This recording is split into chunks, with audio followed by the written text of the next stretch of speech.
हरे कृष्णा, राधे राधे। दोस्तों, स्वागत है आपका हमारे चैनल शिखा भक्ति धारा में। आप सभी लोगों को वैशाख महीने के शुक्ल पक्ष में पड़ने वाली मोहिनी एकादशी की हार्दिक शुभकामनाएं। आपको हमने अपने पहले वीडियो में मोहिनी एकादशी कब पड़ रही है, क्या तिथि है, शुभ मुहूर्त है और पारण के समय आदि के बारे में जानकारी दी। अब हम आपको अपने इस वीडियो में वैशाख महीने के शुक्ल पक्ष में पड़ने वाली मोहिनी एकादशी की किस प्रकार से पूजा करें, क्या सरल विधि है, इसके बारे में विस्तार से जानकारी देंगे। भगवान विष्णु के मोहिनी अवतार को ये एकादशी समर्पित है। भगवान विष्णु ने ये अवतार समुद्र मंथन के दौरान लिया था, जिसमें उन्होंने असुरों को मोहित कर देवताओं को अमृत पिलाया था। मोहिनी एकादशी का व्रत और आध्यात्मिक उन्नति, सुख समृद्धि का वरदान देता है। आज हम मोहिनी एकादशी के महत्व के बारे में भी बात करेंगे। पद्म पुराण और विष्णु पुराण में मोहिनी एकादशी के व्रत को 1000 गोदान के समान पुण्य प्रदान करने वाला बताया गया है। ये व्रत हर तरह के दुख, पाप और मोह माया के बंधनों से छुटकारा दिलाने वाले में है। पौराणिक मान्यता में त्रेता युग में भगवान श्री राम ने महर्षि वशिष्ठ के कहने पर इस व्रत को किया, जिससे उन्हें माँ सीता के वियोग के दुख से मुक्ति मिली। ये व्रत दुश्मनों पर विजय, पारिवारिक सुख शांति और धन व ऐश्वर्य का सुख प्रदान करता है। मोहिनी एकादशी का ये पावन व्रत उन लोगों के लिए विशेष फलदायी है जो अपने जीवन में नकारात्मकता और संकटों का सामना कर रहे हैं। भगवान विष्णु और माँ लक्ष्मी की पूजा से भक्त की सभी इच्छाएं पूरी होती हैं। ये व्रत न केवल धार्मिक दृष्टिकोण से बल्कि वैज्ञानिक रूप से भी महत्वपूर्ण है, क्योंकि इस उपवास से मानसिक शांति के साथ साथ शारीरिक सेहत का भी लाभ मिलता है।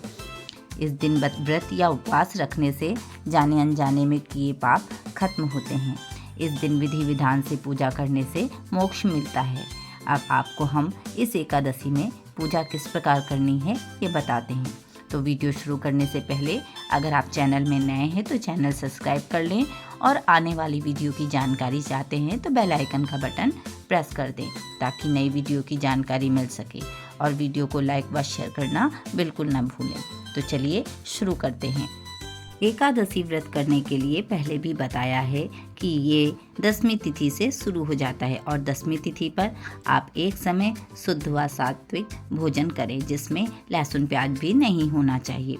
सूर्यास्त होने के बाद अन्न भी नहीं खाना चाहिए और ब्रह्मचर्य का पालन करते हुए भूमि पर ही शयन करना चाहिए। और फिर एकादशी वाले दिन प्रातः उठकर ब्रह्म मुहूर्त में ही स्नान कर लेना चाहिए। अगर संभव हो तो किसी नदी या सरोवर में स्नान कर लें। अगर संभव ना हो तो घर पे ही गंगा जल या आंवला रस डालकर स्नान करें। फिर साफ व स्वच्छ कपड़े पहनें। हो सके तो पीले रंग के ही कपड़े धारण करें, क्योंकि काले व नीले रंग के कपड़े पूजा में वर्जित है। याद रखें कि इस दिन आप झाड़ू ना लगाएं, क्योंकि कहा जाता है कि व्रत रखने वाले को इस बात का ध्यान रखना चाहिए कि उसके हाथों से किसी जीव को पीड़ा ना हो। और झाड़ू लगाते समय तो बहुत से छोटे छोटे जीवों को हानि पहुंच सकती है, इसलिए झाड़ू ना लगाएं। पूजा शुरू करने से पहले गंगा जल से पूरे घर में छींटे लगाएं और हल्दी से स्वास्तिक मेन गेट पर बनाएं। इससे घर में शुद्धता आती है और घर पर अच्छा वातावरण रहता है। फिर सबसे पहले सूर्य नारायण को जल अर्पित कर उन्हें प्रणाम करें, उनकी वंदना करें। फिर पूजा आसन पर बैठकर सबसे पहले एकादशी का संकल्प करें। फिर भगवान श्री हरि विष्णु की जो भी मूर्ति हो या फिर विग्रह हो, और अगर ये दोनों ही ना हो तो अगर आपके घर में लड्डू गोपाल हो तो उन्हें पंचामृत से स्नान कराएं। फिर पीले वस्त्र धारण कराएं। प्रभु पीताम्बरधारी होते हैं, इसलिए उन्हें पीला वस्त्र ही धारण कराएं। सुंदर श्रृंगार करें, सुगंधित चंदन भी लगाएं। इसके बाद भगवान श्री हरि के आगे घी का दीपक भी प्रज्वलित करें और उस दीपक का भी पूजन करें। फिर धूप दीप अर्पित करें और भोग में भगवान को तुलसी दल अर्पित करें। याद रखें, तुलसी दल 10वीं तिथि को ही तोड़ लेना चाहिए, क्योंकि एकादशी तिथि पर तो देवी तुलसी भी श्री हरि के लिए एकादशी का उपवास रखती हैं और उन्हें एकादशी के दिन न जल देना चाहिए और ना ही तोड़ना चाहिए। फिर भगवान को तांबूल, पुंगी फल आदि अर्पित करें। भगवान की मंत्रों द्वारा स्तुति करना। अगर मंत्र नहीं आते हैं तो आप नारायण स्तोत्र, विष्णु सहस्त्रनाम या तो विष्णु चालीसा का भी पाठ कर सकते हैं। अगर वो भी नहीं आता है तो प्रभु के नाम का कीर्तन कर लें। उसके बाद फल व मिठाइयों का भोग लगाएं। एकादशी पे भगवान को पीले मखाने की खीर का भोग अवश्य ही लगाएं।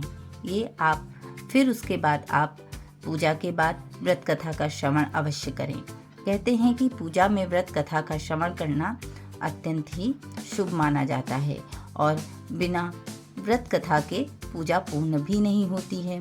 इसलिए व्रत कथा अवश्य श्रवण करें। उसके बाद प्रभु की वंदना करते हुए उनकी आरती करें। एकादशी के दिन व्रत रखकर पूरा दिन सोना नहीं चाहिए। इसमें फलाहार खाएं और रात्रि में मंदिर में दीपदान अवश्य करें और रात्रि जागरण करके भगवान का संकीर्तन करें। अगले दिन द्वादशी को व्रत पारण का जो समय बताया है उसी समय में व्रत को खोलना चाहिए ताकि व्रत का पूर्ण फल मिल सके। भगवान की पूजा अर्चना करके प्रभु श्री हरि की कृपा पाकर सभी मनोकामनाएं पूर्ण हों, ऐसी भावना के साथ अब हम आपसे विदा ले रहे हैं। एकादशी की व्रत कथा के साथ फिर अगले वीडियो में मिलते हैं। तब तक के लिए वीडियो अच्छा लगा हो, वीडियो पसंद आया हो तो प्लीज़ लाइक करें, शेयर करें और सब्सक्राइब करें। राधे राधे।